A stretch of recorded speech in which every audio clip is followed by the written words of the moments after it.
안녕하십니까. 아빠는 노무사TV입니다.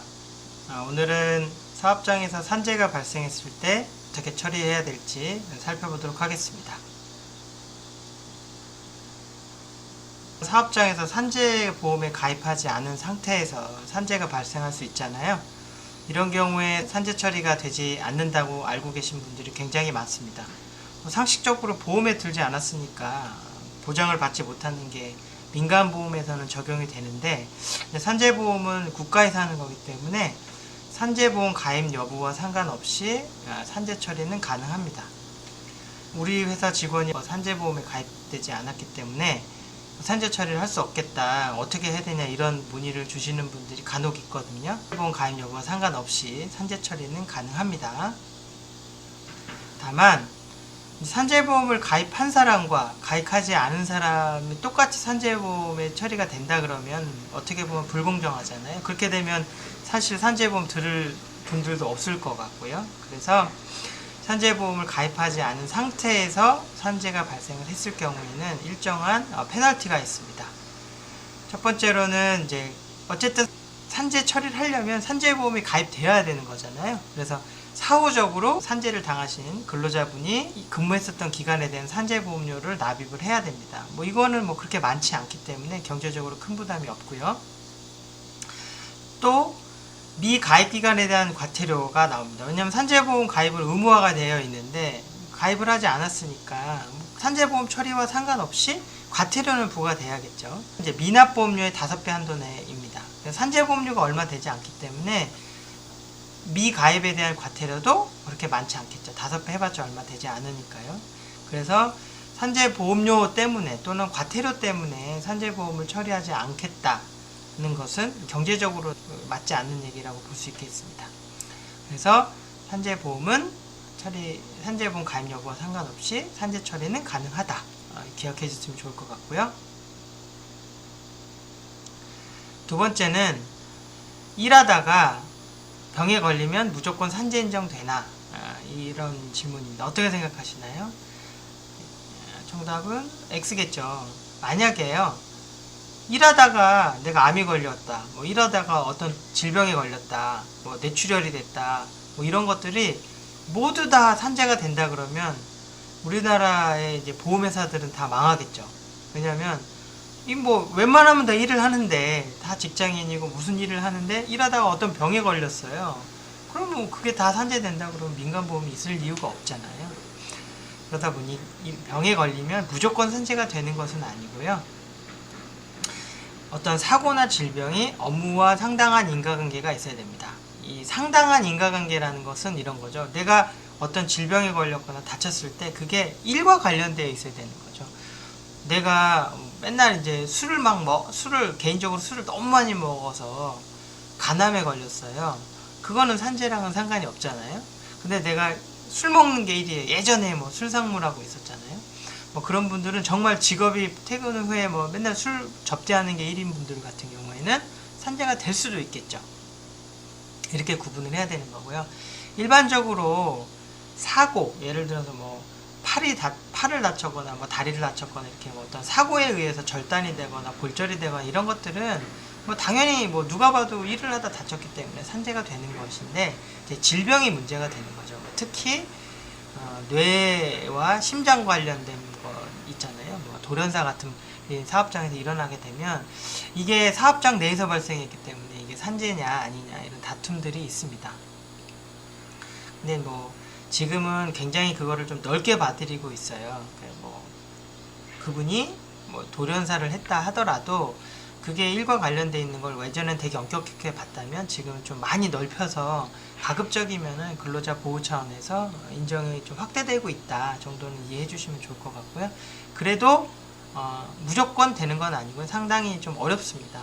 왜냐면 이제 의학적으로 질병이 소명이 돼야 되는데 그게 쉽지가 않거든요.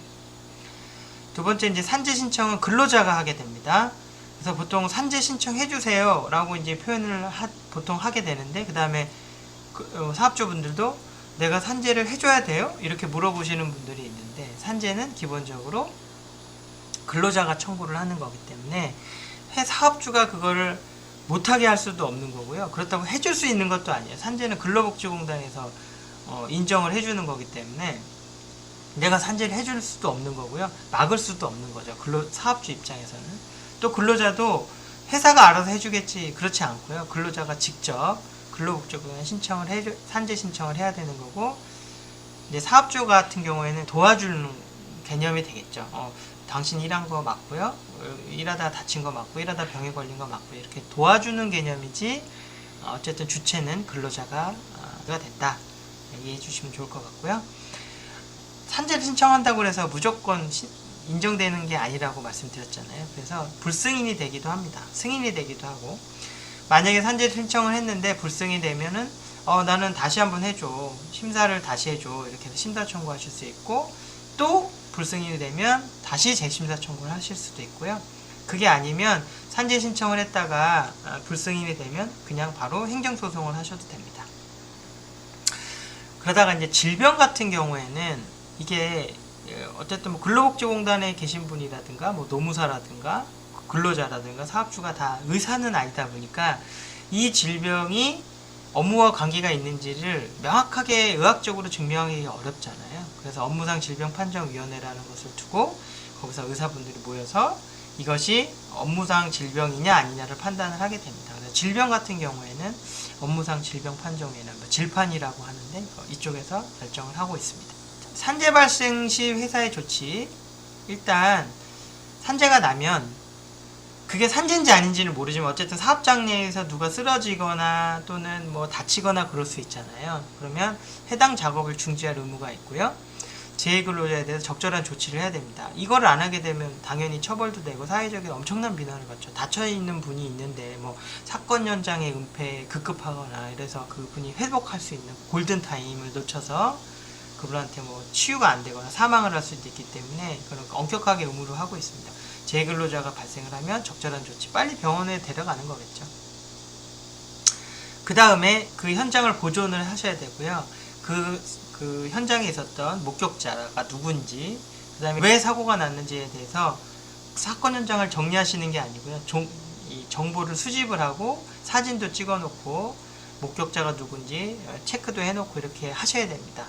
그것은 향후에 이제 산업재해에 대해서 조사를 받으실 수도 있고 또 기록을 해야 되거든요. 근데 이제 전혀 없으면 어렵기 때문에 사건 초기에 사진도 찍고 이렇게 하셔야 됩니다. 관련해서 사업재해 발생 기록 보존 의무도 있습니다. 그래서 조사했던 기록을 보존할 의무를 갖고 있거든요. 그거가 또 연관이 되어 있기 때문에 사건 현장을 잘 관리를 해야 될 것 같고요. 그 다음에 중요한 게 제가 이제 빨간색으로 해놨는데 산업재해 조사표 작성이 있습니다. 이것은 굉장히 중요하기 때문에 제가 별도로 좀 설명을 드릴게요. 그 다음에 이제 중대재해 경우가 있어요. 산업재해도 같은 재해가 아니고 중대재해 경우가 있는데 해당하는 경우에는 고용노동부에서 조사를 할 수도 있습니다. 그래서 그거와 대비해서 산업안전교육 같은 경우도 좀 철저히 하실 필요가 있겠죠. 사전에 해야 되긴 한데 조사가 있든 없든 중대재해가 발생을 했거나 또 산재가 발생하면 관련한 산업안전교육은 바로 실시를 하시는 게 좋습니다. 산업재해 조사표 관련해서는 미제출을 하게 되면 1,000만 원 이하의 과태료가 부과되고요. 이거는 이제 뭐 봐주는 게 별로 없어요. 그래서 아주 특별한 경우가 아니면 부과가 되기 때문에 산업재해 조사표는 반드시 제출을 꼭 하셔야 되는 거고요. 사망 또는 3일 이상의 휴업재해 발생 시 1개월 내에 관할 고용노동간서에 제출하게 되어 있습니다. 사망이나 3일 이상의 휴업재해 발생을 하면 그 재해 발생일로부터 1개월 내에 고용노동부에 제출을 해야 되고요. 사망하는 경우에는 즉시 고용노동부에 보고를 하게 돼 있어요. 산업재해 조사표를 바로 제출을 1개월 내에 할 수는 없잖아요. 지금 뭐 정신이 하나도 없는데 그게 아니고 화가 났다 이렇게 보고를 하도록 되어 있습니다. 중대재해라고 하면 근로자가 사망을 하거나 3개월 이상의 요양이 필요한 부상자가 2명 이상 동시에 발생, 그러니까 뭐 2명이 같이 동시에 다치는데 좀 크게 다친 경우에 해당이 되겠죠. 또는 뭐 그렇게 중한 사고는 아니겠지만은 부상자나 직업성 질병자가 뭐 10명 이상 발생했던 걸 중대재해라고 합니다. 그래서 제 생각에는 이렇습니다. 뭐 규정이 어떻든 산재가 조금 낮고요. 크게 어느 정도 좀 규모가 있는 산재라고 하면 일단은 조치를 일단은 뭐 병원에 다 이송을 하고 어느 정도 시간이 좀 지난 다음에 사망은 즉시 해야 되겠지만 노동부에 전화를 해서 이제 어떻게 해야 되는지 좀 여쭤보시고, 산업재해 조사표 어떻게 해야 되는지 좀 물어보시고 기한 어기지 않도록 해서 조사표를 작성하는 걸 꼭 잊지 않으셔야 되겠습니다. 실무자 입장에서는 산업재해 조사표 작성하는 게 굉장히 중요하고요. 아까 이제 2번에서 여기 산업재해 조사 발생 기록 보존 의무가 있는데, 이것은 산업재해 조사표를 작성을 해서 제출을 하게 되면 그걸 가지고 보관을 해두시면 이 보존 의무는 이행을 한 것으로 보고 있으니까 조사표도 잘 보관을 해 놓으셔야 됩니다. 산업재해 조사표 작성하는 방법을 궁금하셔서 이렇게 질의하시는 분이 있는데요. 산업재해 조사표는 이제 노동부에서 마련한 작성 양식이 있습니다. 그 양식에 기입을 하시면 되고요.